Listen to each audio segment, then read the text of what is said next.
les voy a contar cuál es uno de mis hobbies, ¿ok?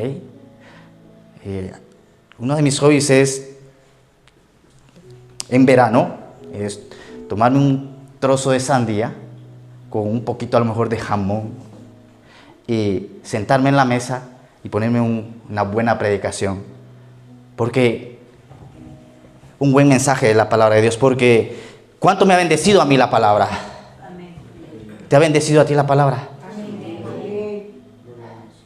El Señor dijo, yo he venido para que tengan vida y para que la tengan en abundancia. Y dice el Salmo 42, dice, como el siervo, dice, está deseoso, dice, por el agua. Así, Señor, mi alma está deseosa. Mi alma, dice, desea tu palabra. Y dice aquí la palabra, ok, que el Señor, dame el versículo 12, dice que el Señor, una de las cosas que va a pasar en el versículo 12 es que cuando salía de Betania, dice, Jesús tuvo hambre, ok. Una de las cosas que la Biblia nos dice es que el Señor Jesús, Él era como nosotros, ok, tuvo hambre.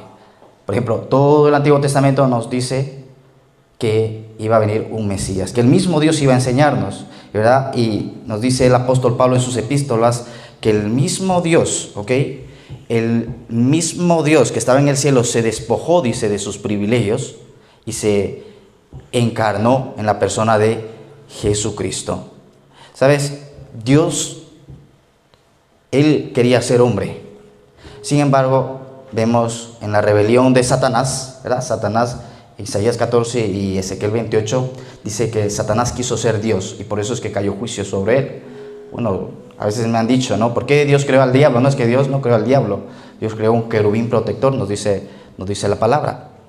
Y, por ejemplo, la Biblia nos habla en el huerto del Edén que Adán y Eva quisieron ser Dios también, ¿ok? Pero Dios quiso ser hombre. Y dice la Biblia que Dios habitaba en plenitud en la persona de Jesucristo. Y vemos que me llama la atención esta palabra, que Él tuvo hambre. A ver, ¿cuántos hemos tenido hambre? Ya, a lo mejor algunos de aquí no desayunan, están diciendo, pastor, yo tengo hambre, quiero desayunar, ¿verdad? ¿Sabes? Dice la Biblia dice, por ejemplo, cuando el Señor se encontró con la mujer samaritana, le dijo, el que beba del agua que yo le doy no va a tener hambre ni va a tener sed, ¿ok? Dándonos a entender que en Él está todo lo que nosotros necesitamos, ¿ok? Porque así es. En Él está todo lo que nosotros necesitamos. Dice la Biblia que Él tuvo hambre. Y en la epístola de los Hebreos nos dice que Él fue tentado en todo, ¿ok? Yo no sé si tú has estado en tentación, o me preguntas, o me dices, pastor, ¿qué es la tentación? Bueno, Santiago nos dice, por ejemplo, en el capítulo 1, ¿verdad? Hablándonos de la concupiscencia, de la tentación. Porque antes vivíamos en la tentación. A ver, ¿cuántos antes vivían en la tentación? Antes vivíamos ahí en la tentación, ¿verdad? A veces sabíamos que las cosas que hacíamos no estaban bien. Sin embargo, la tentación nos vencía, ¿verdad? Yo quería cambiar hace años atrás porque, claro, le estaba haciendo sufrir a la pastora. Y yo decía, yo quiero cambiar, pero no puedo cambiar. Hasta que alguien hizo una oración por mí. Y le doy las gracias a Dios que Él extendió su gracia y misericordia y envió a esa persona. Porque, ¿sabes? Dice la Biblia que no somos nosotros los que le estamos buscando a Él. Es Él el que nos busca. Él nos busca, dice, no me escogisteis vosotros a mí, sino que yo os escogí a vosotros. Entonces, Él un día me alcanzó, me salvó, me hizo libre de la esclavitud del pecado y le doy las gracias al Señor, ¿ok? Que, bueno, ahora ya no la hago sufrir tanto a la pastora. Ya no es tanto como antes, ¿ok? A veces sí tenemos nuestro desacuerdo, ¿verdad? Pero Dios es bueno, ¿ok? Dios es bueno. Por ejemplo, cuando me casé con la pastora, dije, no, nunca vamos a hablar de divorcio. Y llevamos 10 años casados, 15 años de relación y nunca hemos hablado de divorcio. Divorcio no, homicidio sí. Homicidio si divorcio no, ¿ok? Entonces, claro, pero es un trato, ¿verdad? Dice la Biblia, una de las cosas que hicimos al principio es consagrar nuestro noviazgo para Dios. Por eso, joven, que estás aquí, guárdate, ¿ok? El día de hoy ya no se habla, ¿verdad? Ya no se habla de la virginidad, ya la gente se burla cuando se habla de la virginidad. No, el día de hoy, ¿me están comprendiendo, verdad? El día de ayer me encontraba con un francés, ¿ok? Estaba hablando con un francés y le digo felicidades, ¿verdad? ¿Saben por qué le dije felicidades al francés? El mundial. Por el mundial. Porque hoy juega, ¿verdad? Francia con Argentina. Digo, felicidades, que ustedes han llegado a la final del mundial.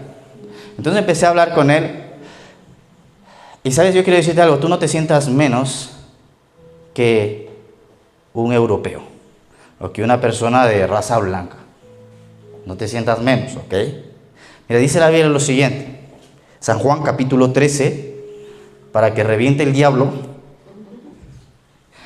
Dice la Biblia que el Señor, sabiendo quién Él era, dice que tomó un lebrillo, una tina, una toalla y empezó a lavarle los pies a los apóstoles. Y cuando llegó donde Pedro, Pedro no quiso. ¿Por qué? Porque lo que él iba a hacer era un trabajo que hacían los esclavos.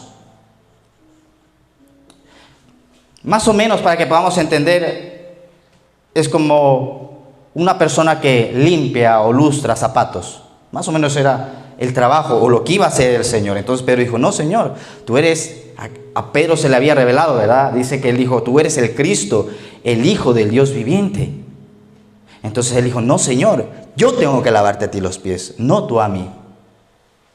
Y dice que el Señor, una de las cosas que le dijo, Pedro, es necesario que yo lo haga. Tú no entiendes ahora. Y dice que el Señor les decía a los discípulos, porque el Hijo del Hombre no vino para ser servido, sino para servir y dar la vida por muchos. ¿Ves? El mismo Dios, Él estaba haciendo un trabajo de esclavos. Yo no sé lo que el día de hoy tú estás haciendo, pero no te sientas mal por lo que tú estás haciendo. Tú eres un hijo y una hija de Dios. Eres precioso delante de los ojos de Dios. Eso, dale un fuerte aplauso. Porque el diablo y la gente mala va a querer humillarte, va a querer hacerte sentir menos. Pero que reviente el diablo, por eso decía que reviente el diablo, ¿verdad? Tú no te sientas menos que nadie, ¿ok?